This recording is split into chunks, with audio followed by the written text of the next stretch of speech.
part of the process that I enjoy the least is actually close to the final of finishing a film score or a piece of music in the past, and that's the moment you have to decide, this is it.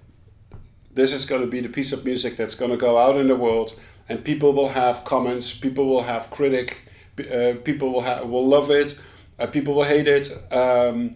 That's a really hard moment in my process. It always was since very young, and it still is.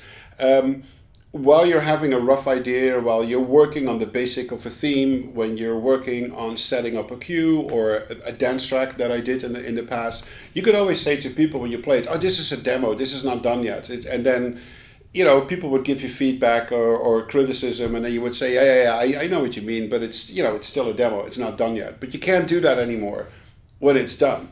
So when people then have criticism, well, that's what it is. And it took me a long time to be at peace with that and comfortable with that something was done and I couldn't change it anymore in the future. And I think we all recognize like the huge amount of demos that we still have like in our archives of stuff that you've not finished. And you feel totally comfortable with that because you can always say, yeah, this is something that I did a couple of years ago, but it's not finished. It's way harder to play stuff that is finished to a director or to a record company.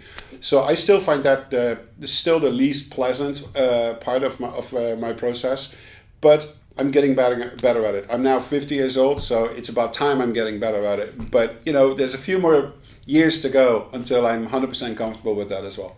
I hope that answered the questions.